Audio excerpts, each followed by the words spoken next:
going to be multiplying with decimals. We have 3 strategies we're going to practice. I'm going to write them down. As soon as I'm done writing them and you have seen them, you write as well. So our first one is going to be using a place value chart. We're going to be drawing our discs. Again, just watch as I write. Strategy 2 is to use a vertical written equation. And my apologies, my marker is dying, but I will get a new one. And our last strategy that's going to be new for today is using an area model. Go ahead and write all 3 of those down. And for this, I'll zoom in.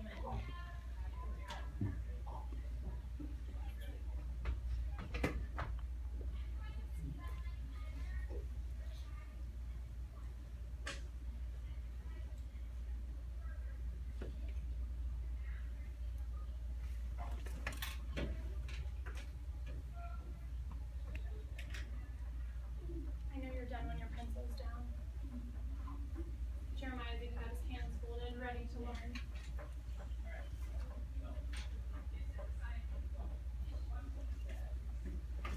Finish up in the next 5 to 10 seconds.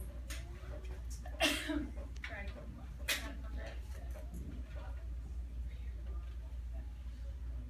okay, let's all put our pencils down and find our slant in 5, 4, 3, 2, 1. Super nice job. I'm going to go ahead and model how we're going to use the first 2 strategies with a place value chart drawing our disc and with a vertical equation for this first problem. While I'm modeling, you are here. The less reminders, the faster we go, okay? Looking at our problem, 3 times 2/10. First, I want to draw it on my place value chart. How am I going to do that? I want to draw 3 groups of 2/10 because that's how we can think of multiplication, of groups. So if I have 2/10, I have 0 in the ones, I don't need to draw any. I have 2 in the tenths. To separate my groups, it's helpful for me to draw a line. Not everyone feels the need to do that, but I just wanted to show you. That's 1 group of 2/10, 2 groups of 2/10, 3 groups of 2/10. I can now count up how many are in each place value. How many ones, everyone? 0. Uh-oh, I said ones. There's nothing in the ones, so that's 0. How many in the tens? Count with me. 1, 2, 3, 4, 5, 6. 6, so I'm writing in 6. There's my decimal. And we don't have any hundredths, so I don't need to include it. Therefore, I can show that my answer is 6/10. I'm going to show that again. Thank you for waiting, Eric and Amani, to write because you're just watching. I'm going to show that one more time, now using a vertical equation. So I'm doing 2/10 times 3. Make a connection if you know how to multiply with a vertical equation.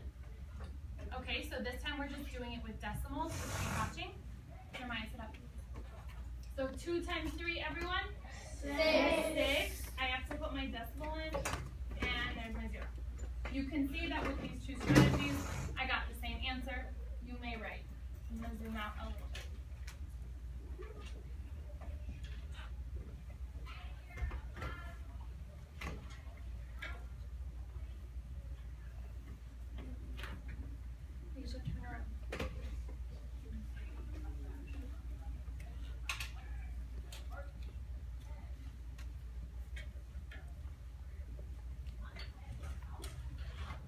Forget to show both strategies like I did.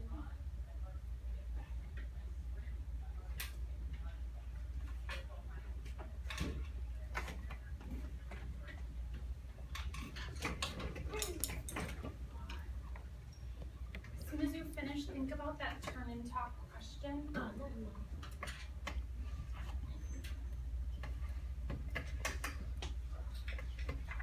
Okay, we're done writing in 5. So let's find the slant. 5, 4, 3, 2, 1.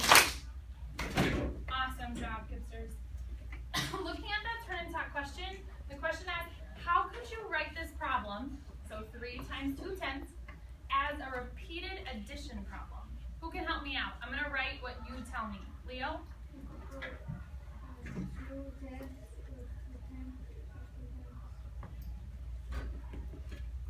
Why would Leo want that? 2/10 plus 2/10 plus 2/10.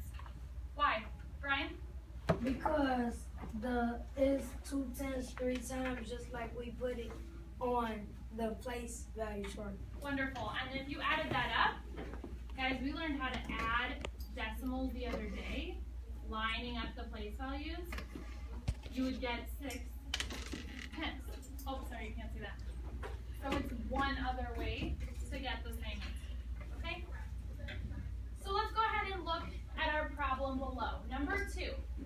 Before we even start this problem, let's look at it together. 3, 2, 1, sitting up straight.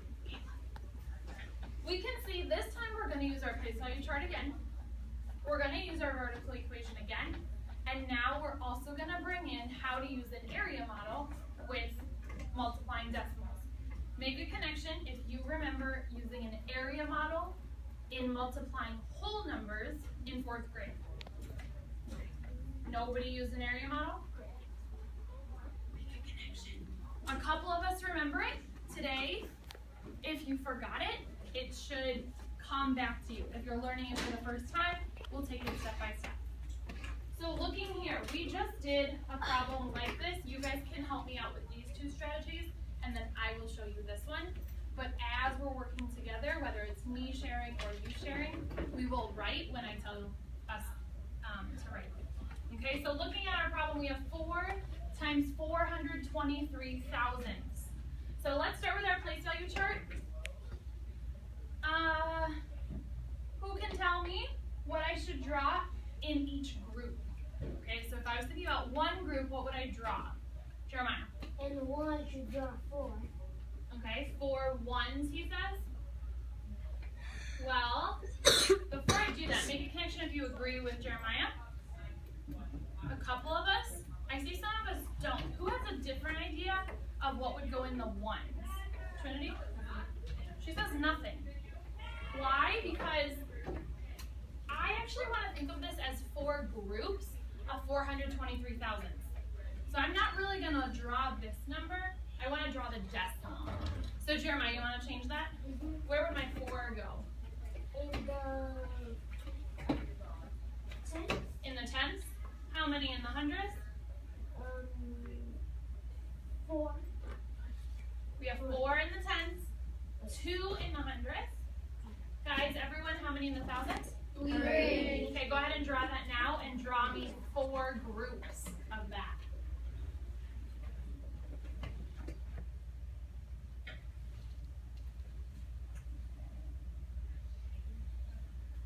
If it helps you, you can draw that line to separate.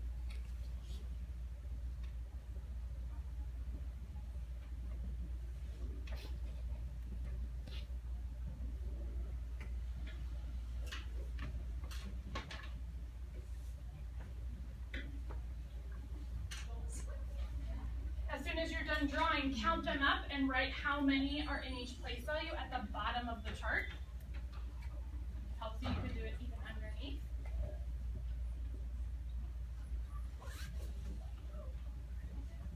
Chanella's filling in her chart. Alyssa shows 4 groups.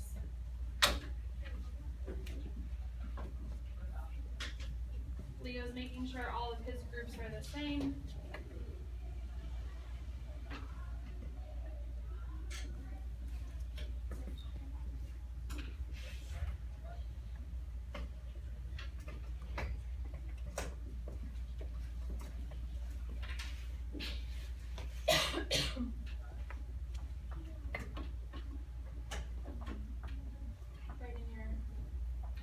When you're done doing that, check it with your partner and then do the vertical equation together.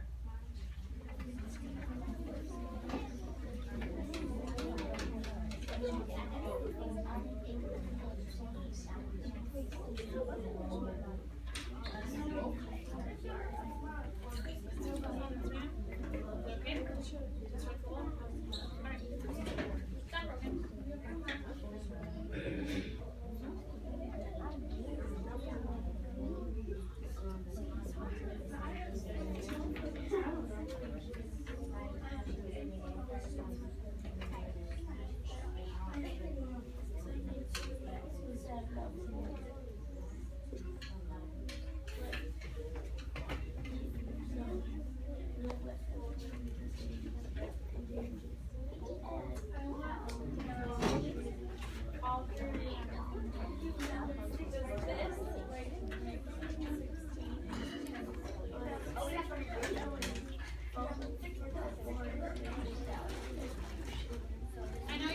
working on both strategies when your hands are folded. Are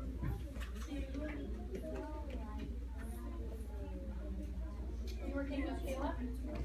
Kayla, can you work together? Because I see you did some things on your paper that we could fix over here. Okay. Can you show me how you ended up with 2 and I see a lot more? I know there's more up here than what's on the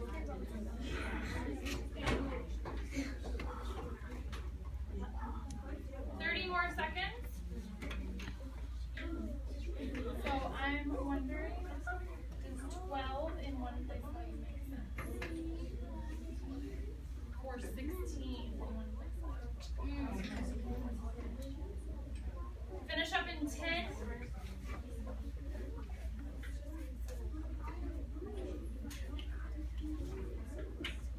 I know Brian's ready because he's right here. All right, pencils down. We're finding our slant in 5, 4, 3, 2, 1.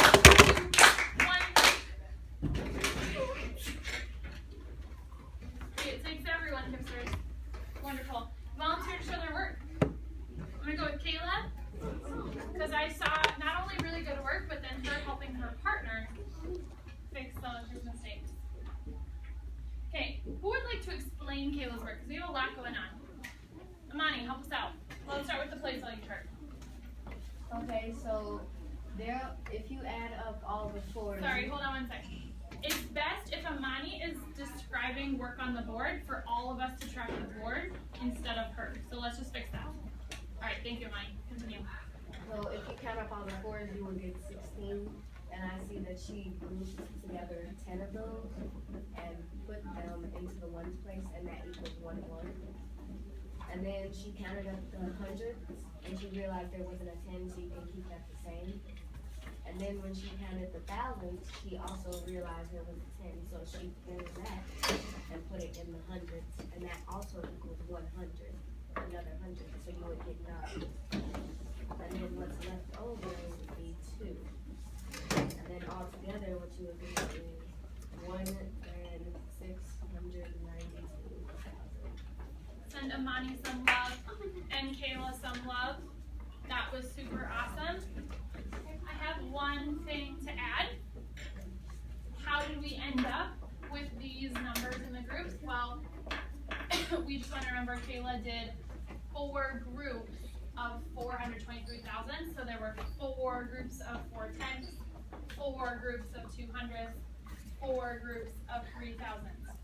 This is beautiful. Make a connection if, like Kayla, you remembered to regroup those thousands and tens. Okay, hands down. Make a connection. Hands are down. If you forgot to regroup and you ended up with 12 thousands and 16 tens. A couple of us? Okay. Just to, I think Kayla's work helped those of us who made that mistake see our mistakes, but just to remember we can never have more than 1 digit in a place value. So if that happens, you're like, oh wait, that doesn't look right, let me figure out how to fix it. With this, we regroup 10 into the next place value. And then we can see her vertical equation, 423,000 times 4. 3 times 4 is 12, so she marked the 2. Carried the 1. 2 times 4 is 8. Added the 1 to get 9. 4 times 4 is 16. So the 6 goes here, and we had to add the 1 into the 1's place. Can I show, actually, Jeremiah, one quick question.